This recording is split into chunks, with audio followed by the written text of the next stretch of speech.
the Purple Surfer podcast. This edition is our birthday edition because 360 is celebrating its 15th birthday.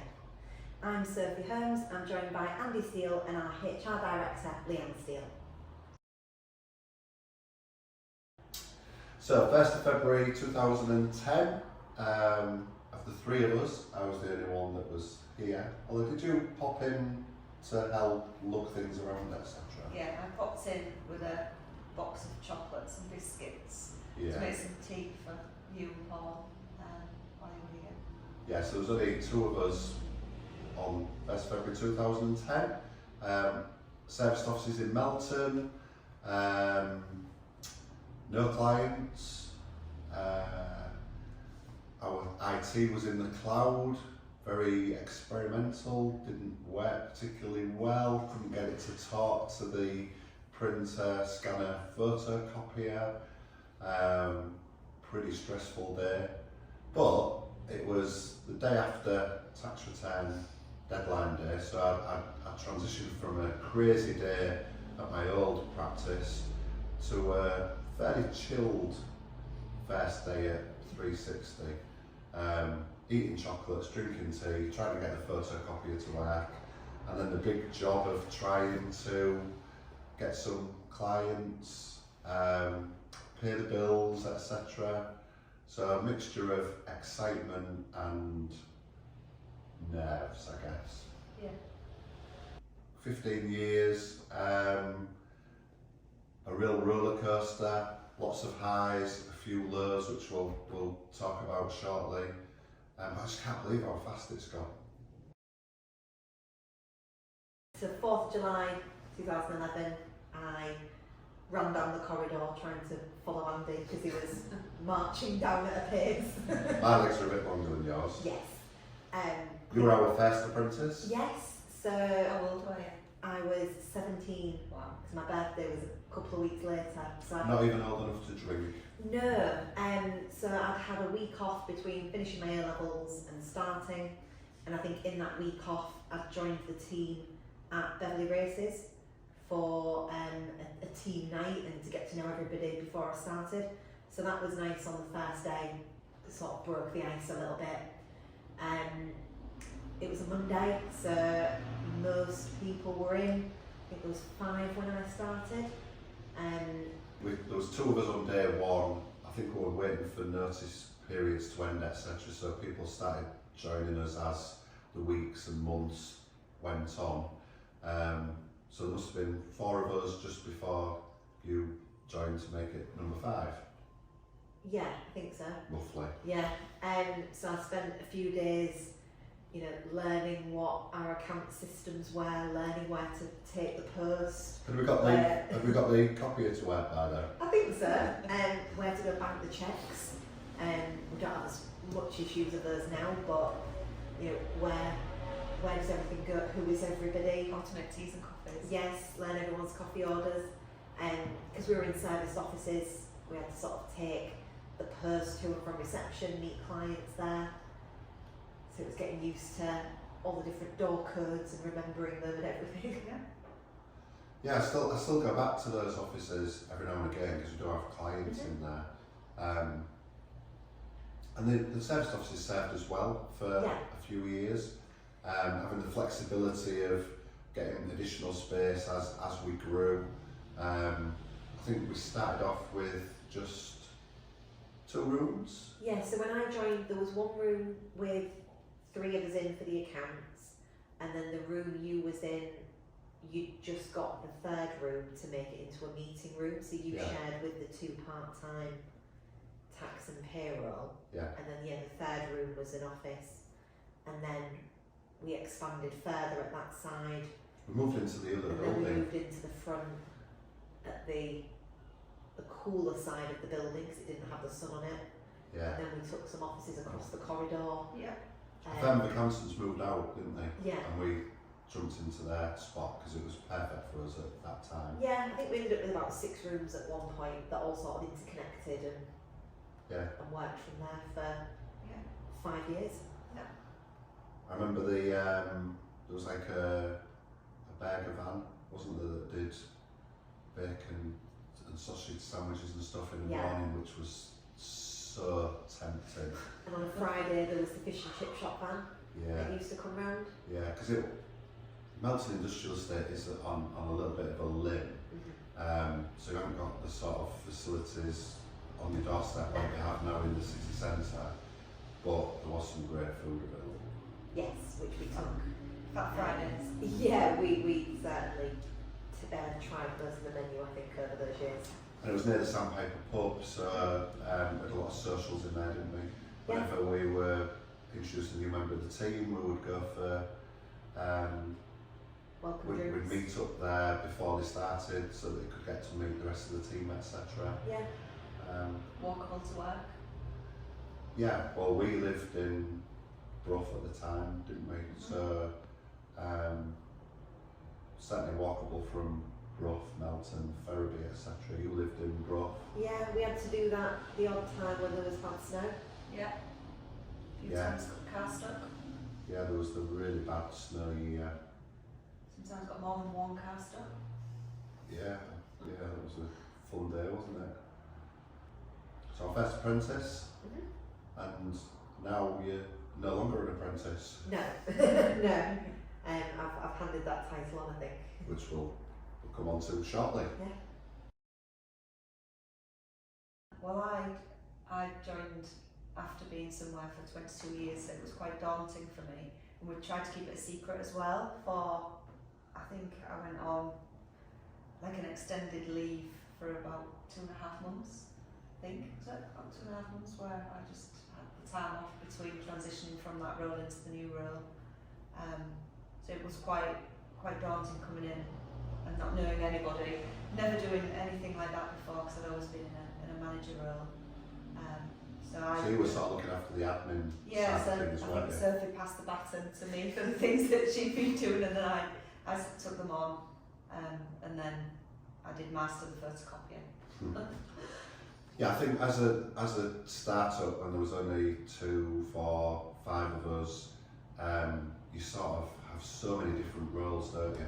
Yeah, And it was probably more an accounts and admin sort of position because we were a small team and everybody had to sort of muck in and get involved. So whether that was going to the co-op in Ferriby for milk or taking the banking to Willoughby or wherever Answering it the was, Yeah. everybody sort of did a bit of everything. And then as we've grown, we've been able to make those into full roles for people.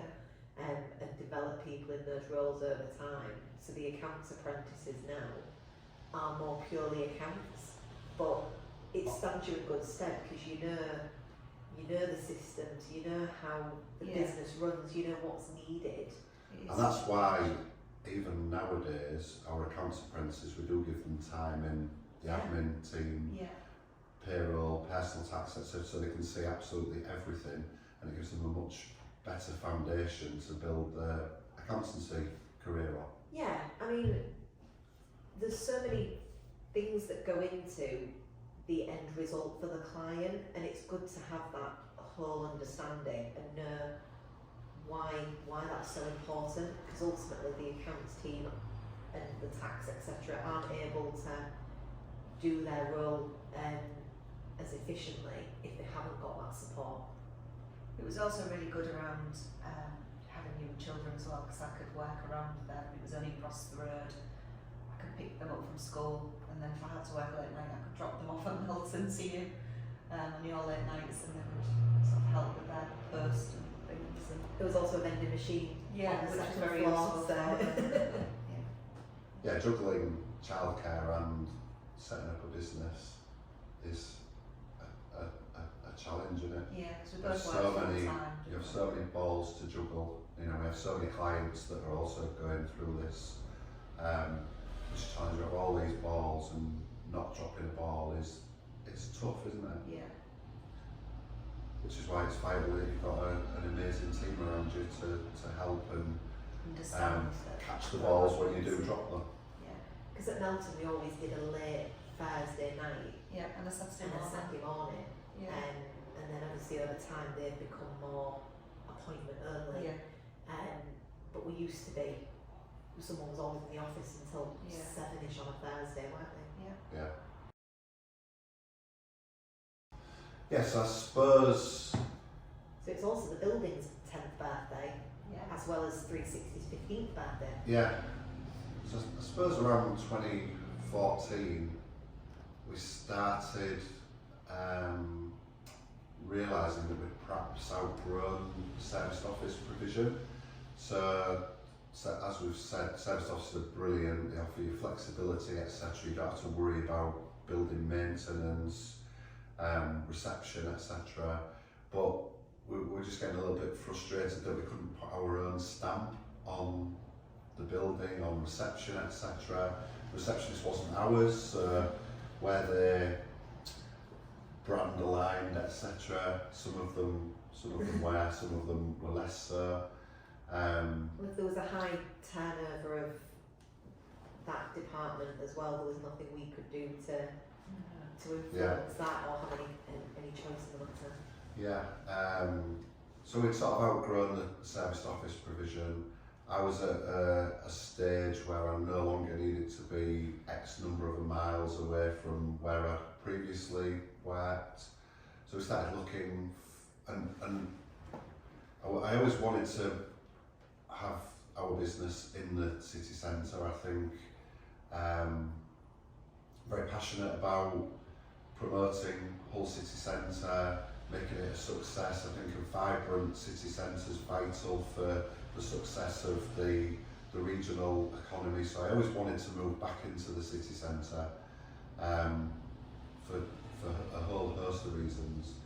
But finding decent offices in Hull city centre with good parking was a challenge, and it took us. I mean, we kissed a few frogs, didn't we? We did find some amazing buildings, reasonably priced, but they perhaps weren't in quite the right location. I mean, we were looking at sort of Beverley Road, Springbank. We had to look at the old Papas down near the marina, didn't we? Yeah, which We was got was on the lovely. high street as well. Yeah, we Yeah. picked up the post for that one. But yeah, we were just struggling. We knew we wouldn't find somewhere that ticked every box, but we were struggling to find one that ticked A few. 75% of the boxes. But then we discovered that one of the tenants at our Melton offices, his father-in-law, Yeah. was about to put his building on the market because it had been, the tenant was a drug and alcohol rehabilitation charity, and I think their funding had run out, hadn't it? So they were having to vacate the premises. So he didn't have a tenant, so he was looking at putting it on the market. So this chap suggested that we contact his father-in-law, which we did. We came and had a look around the building, and it was almost perfect, wasn't it? It was a little bit derelict because the previous tenants hadn't had much funds to spend on the building. It was very medical sort of facility. There was a lot of security, panic alarms, Lots of little tiny CCTV. rooms, weren't there, that were small consultation rooms Yeah. hidden away. So a beautiful building from the outside, but inside a bit of a mess and needed a lot of money spending on it.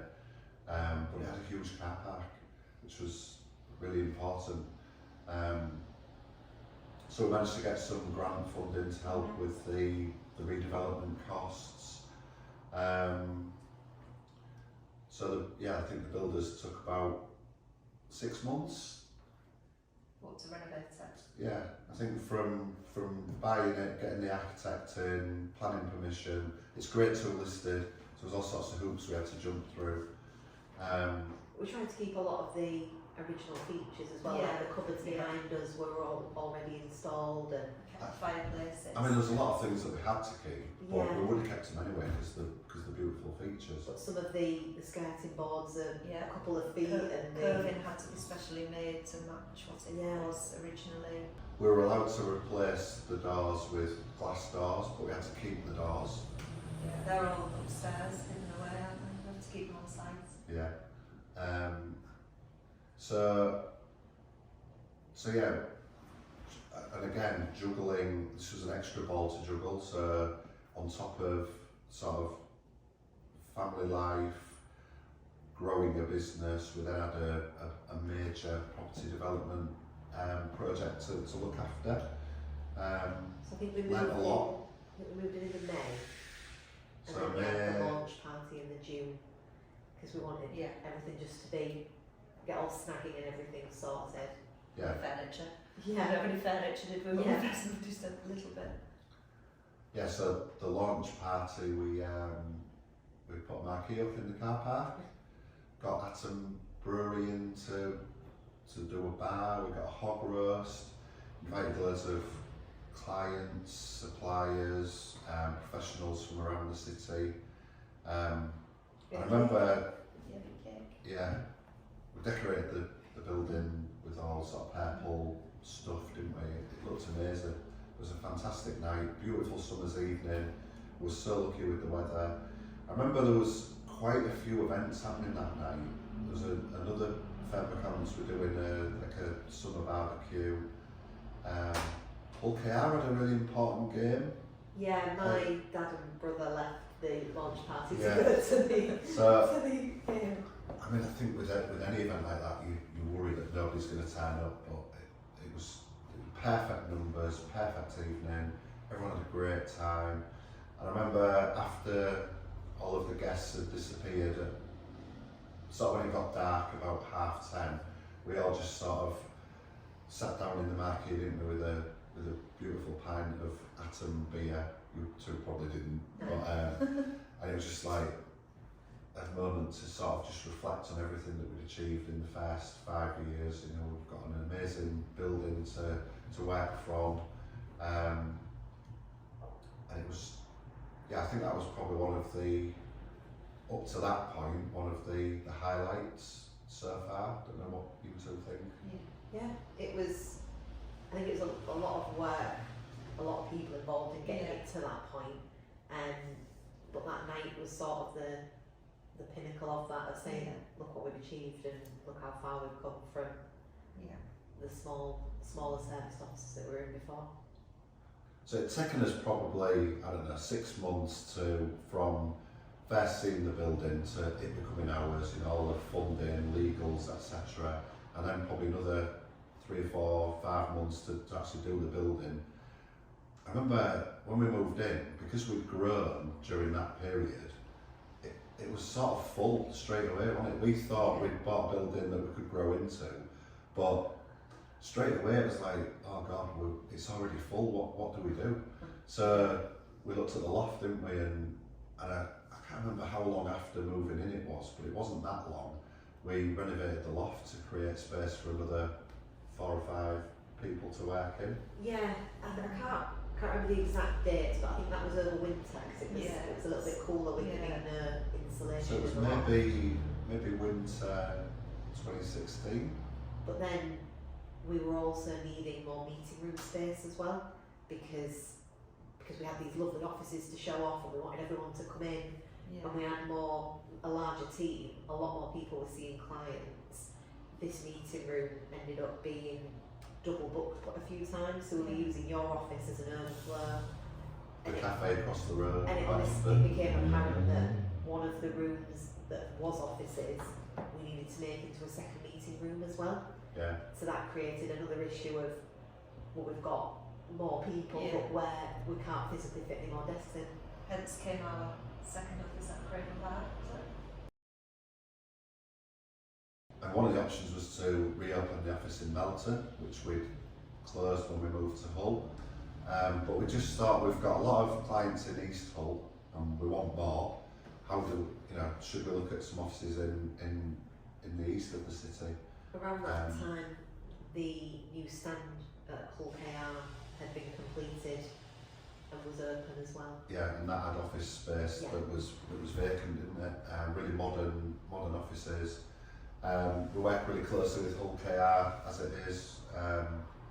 It's no secret that they've been clients of ours since day one, and we do a lot of sponsorship, etc. So it just seemed like a really logical idea to open an office up at Craven Park. And a lot of the team that lived either in East Hull or the East Hull villages, and there was loads of parking. So I think initially we the outsourcing team works from Craven Park, and Yeah. they all lived Yeah. Eastall or Eastall villages, I think. Most of them, yeah. So sort of transport wise, it works quite well. Yeah, and that just enabled us to just relieve some of the pressure on the facilities, the meeting rooms, etc. at Albion Street, and it all went really well until the floodlight fell down. Yeah, so I think in that time we transitioned the outsourcing team back to Hull because the accounts team was growing. We had trainees that needed training. We were moved. The outsourcing and accounts team became one, and so the tax team moved out to Craven Yeah. Park as its own individual department. Yeah. But again, the tax manager at the time lived Yeah. that side of the city as well, so it was quite convenient.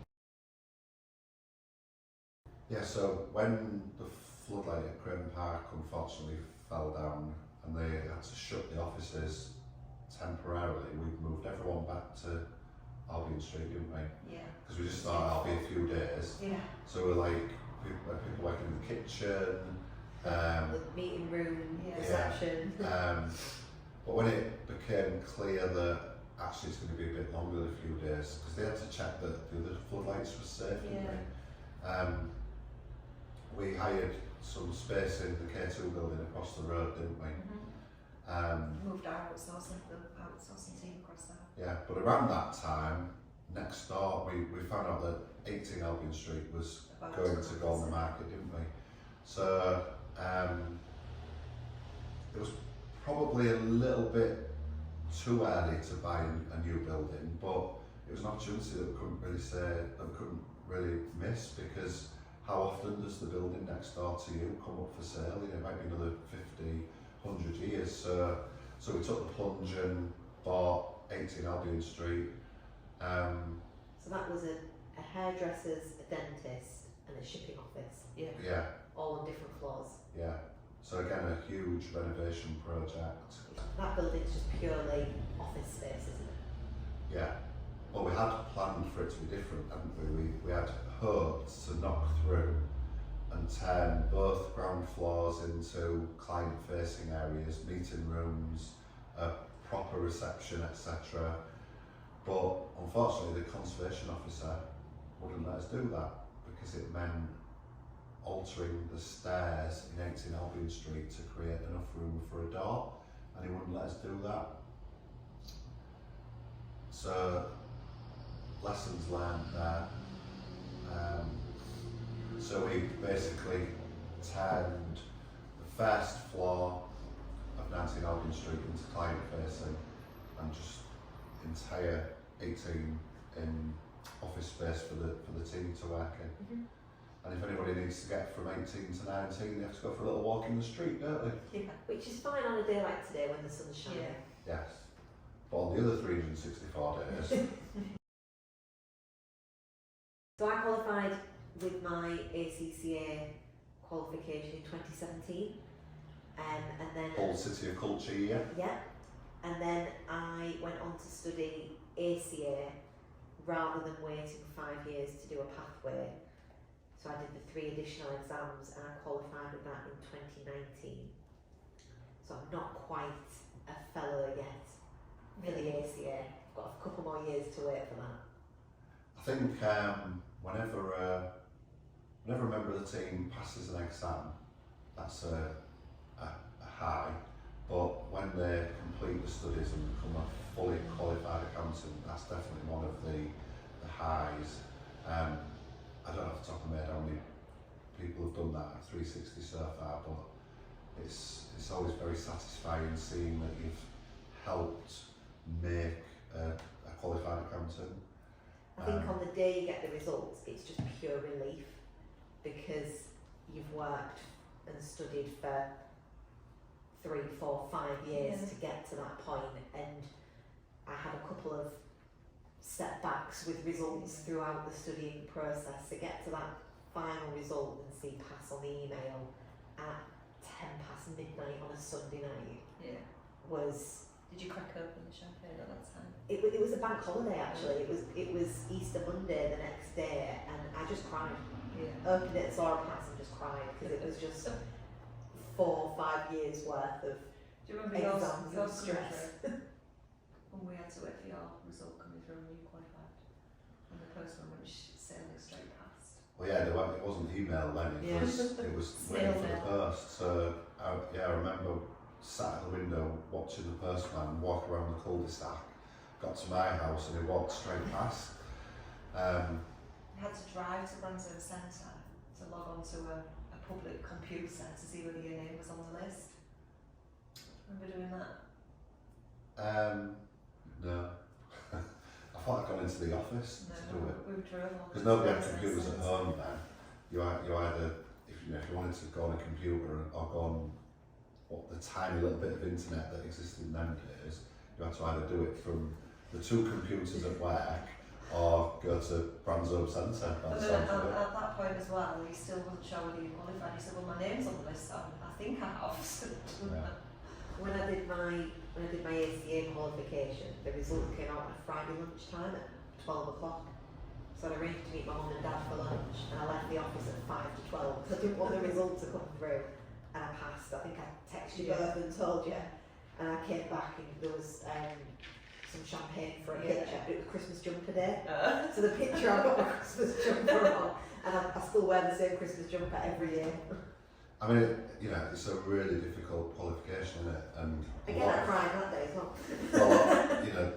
ACCA, ACA, SEMA, whatever qualification you're talking about, really, really tough exams. And you're doing it alongside your full-time job as well, Yeah. which is why a lot of people just don't make it. I don't know how, looking back now, I was able to fit it all in because I don't know how I would fit studying it now, but clearly I managed it at the time. It was just, it is a lot. Yeah. It is a lot, particularly if you're working 9 to 5. And obviously I was sort of progressing through my career at the same point as well, so taking on additional responsibilities and still studying for exams. Yeah. But at the time there was only 2 sittings a year. They've changed it now, but I was doing 2 exams every time to just, add some pressure on as well. I don't know what the stats are in terms of how many people that start the qualification actually finish it. I imagine it's quite low. That's one of the reasons why there's so many accountants out there that aren't qualified, because it is really, really tough. And also keeping the qualification is tough in terms of the amount of CPD that you have to do. Yeah. The monitoring of the institute, etc. A lot of accountants out there just can't cope with all of that regulation, and that's why there's so many unregulated accountants out there. Well, I think obviously at the minute we utilise the level 7 apprenticeships as well, and the level 7 funding, which has been really valuable in the current trainees getting the additional study support, because at the time, we did it it was funded by the business, so there wasn't as much available support. So, now as well they get that additional support. It really helps get them through those exams. I remember having regular director meetings and sort of team meetings talking about all of the sort of rumours that were going on. Are we going to go into lockdown? Can our business function normally if everyone's working from home? I think we did a few trials, didn't we? It was getting more serious and more widespread, and it was making its way into the UK, and the numbers were getting higher. So we'd said, right, this particular week, let's try working from home and let's do it on a rota. So literally the week before, wasn't it? And then because we knew we could work from home because we did, but we'd never actually tried it with like multiple people doing it at the same time. So I think the Monday I did work from home because I was on the rota to let's see if 9 people could do it from home. And then the Monday night, I think it was right, we're going into lockdown. So it was like, oh, well, we're not going back into the office then. Yeah, we had one day to sort everything out, didn't we? Collect our belongings and... So that day that Boris stood up and said, you've got to work from home, it was really, really scary. You know, are all of our clients going to survive? You know, what support is there going to be from the government? How long is it going to be? You know, if our clients have to stop trading, etc., that obviously impacts our business. It's just a horrible, scary time. And we had a lot of really scared clients who were worried about their business, etc. We were sort of deluged with, I remember a tsunami of questions from clients, phone ringing, emails, messages, etc. And we couldn't cope, could we? There was just too many questions. So I remember we made the decision, right, we need to turn the phones off. We need to just take a step back and think, right, how are we gonna support our clients during this really tough time? And I'm really proud of the plan that we came up with and the support that we gave not only our own clients but also the local business community during COVID, because a lot of accountants disappeared. A lot of accountants furloughed huge parts of their team or departments, etc., right at a time when their clients needed them more than ever. Well, I was going to say as well, the updates that were coming out of the government, like the furlough support and the different grant schemes, were coming so quick and fast. They were changing on a day-to-day basis as well, where you just put something into plan and then it change again. And so we made a pledge not to furlough any of the team, which the team found really reassuring, as did our clients. With hindsight, given how long furlough lasted and how long COVID lasted, perhaps that was a very dangerous thing to do, but we did it and it was the right thing to do. We made a pledge to watch every single government update, no matter what day it was on, what time it was, and produce a summary for our clients to digest straight after. And I remember some Saturdays when I was at home relaxing, and then there was an announcement that there was going to be another government update at 5 o'clock on Saturday. I was like, oh God. So not only have I got to change my plans for the day, but I've got to work on the night to do the summary, eat and drink. Because we had our WhatsApp group, didn't we, for clients? So we set up a COVID support WhatsApp group, which we said non-clients could access, because we were getting lots of messages from businesses who just couldn't find their accountant. Their accountant had disappeared. So we said we would support those businesses, because we care about the business community in Hull and further afield, but you know, if we're honest, it's because we thought we might win some new business on the back of it, which we did. It also went over on all our socials, Facebook, Twitter. Yeah.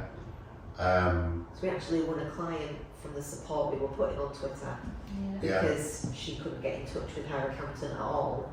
And our updates were sort of easier to understand than they were coming out of the government, because we put it in sort of easier to understand terminology, and she really liked that. So I think once we developed this plan and we told the clients about it, gave them the assurance that as soon as there was some news that impacted on them, we would tell them about it. They didn't need to ask us, you know, they didn't need to ring us up and say, can I claim furlough? We will tell them. The tsunami just turned into a gentle wave. We were able to, you know, turn the phones back on, reopen the message facilities, etc. And there were I remember there were still a few clients who were perhaps abusing the service. They would maybe ring up, leave a message on the voicemail, then send an email, and then DM us on.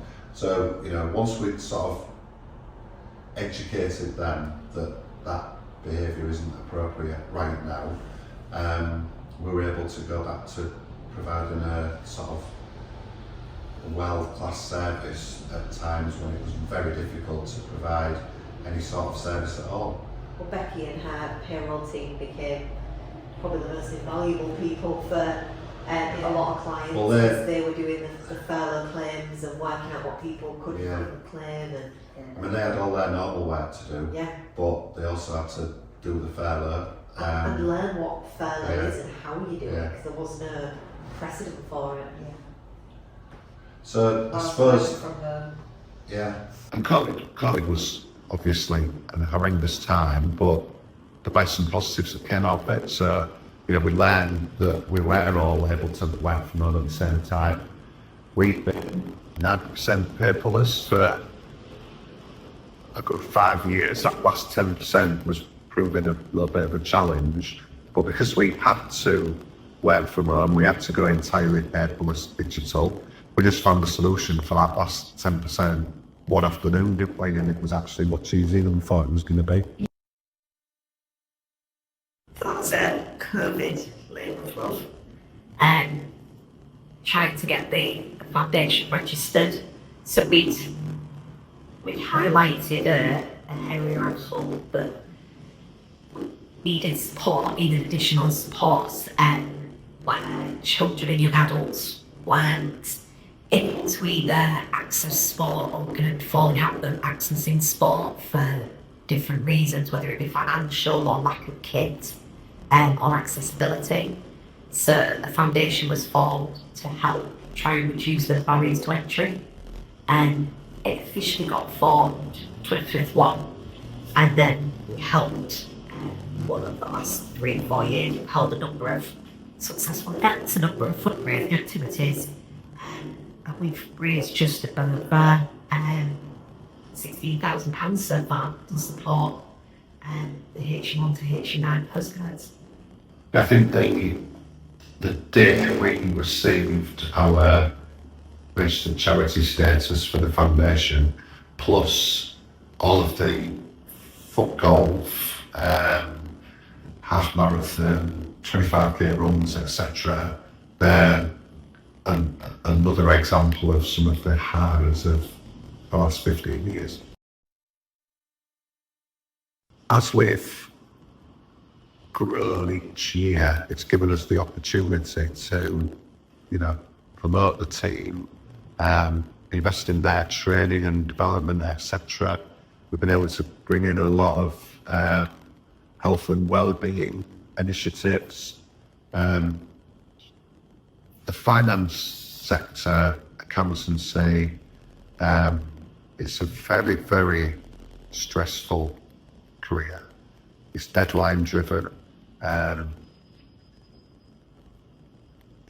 The mental health in accountancy in general is a challenge, because I think a lot of organisations perhaps don't spend enough time checking that their team have got the right amount of work on, they've got the right training, they've got the right technology, etc. It's probably something we were a little bit guilty of in the early days, particularly as we were growing so quickly. So one of the things that Leanne and also Sophie and the managers in the team have done a tremendous job on the last few years is just making sure that everybody has got the right amount of, we have got the right amount of members of, people supporting them in their teams, etc. And I'm afraid to hold her hand up and say, I've got too much on, I need some help. And I think our work we got from Bullbed early last year, which was health and wellbeing the workplace, is sort of testament to that, really. Remember the awards, they sort of talked about all of the amazing initiatives that we do. The Wellness Wednesdays, the other mental health fast areas, all of the stuff that we've done. Well, in mention, I think, what is the most important thing, and that's the fact that we try and make sure that everyone's got right on the work on. You go home at 5 o'clock and not checking the emails on the night. Now, I look out my window, 5:10 and car park's empty. I think in January, Is that in the case that most founders and accountants? So, Somebody actually came, remember the team came to it last week, just said, had such quiet January and it's just so calm. but we agree we're trying to get all tax returns done by Christmas this year, weren't we? We quite managed that, but with other reasons why, even the main reasons, we changed software in September. So we sort of lost 6 weeks to migrating data, training, learning how to use the new software, etc. So I think next year, we'll run out all the tax return stuff by Christmas. So next January, we should be even easier than it is this year. So, we currently have 3 directors, just us 3. I think we all get on really well, which is not, which accountancy firms isn't always the case, and well, any business really. I think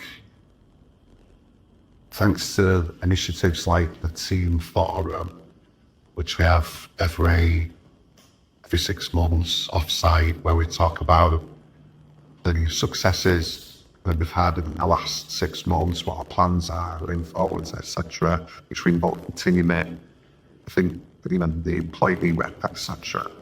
Our senior leadership team who feed ideas, initiatives, etc. into the board. Got these things mean that everybody knows where 360 is heading, how we plan to get there, what the challenges will be, and what opportunities will be for their career development going forwards. Take somebody from training and work through, or that through the firm, work through the career, and one of our assistant managers who's done that as well. Yeah, which obviously it's great for her as well, great for us, but it's also great for other apprentices coming in and seeing what their journey look like and what that process can be. So I think we've come to the end of the on the 15 years. When do we want to be in 15 years' time from here? So that'll be 2040. We want to be a larger organisation. Want to be looking after even more businesses. Want to create job opportunities, promotion opportunities for more and more people. We need a bigger board, more shareholders, a bigger foundation, helping even more children access grassroots sport, perhaps outside of the current geographical areas. Want to be the out forever bird. It's an out forever bird. Want to be in a modern, environmentally friendly facility that's accessible to clients and think alike. It's got all the tech that a modern accountancy practice needs, somewhere where clients can go and drop in and learn about all of the technology, learn about their accounts, the business, etc. Something that draws people into Hull City Centre to help with the development of Hull City Centre in general. And I suppose in 15 years' time, as a current business owner, I need to be confident that the business is in good hands to hand it over to the next generation as I start thinking about retirement. And I'm really confident that we've got those foundations in place.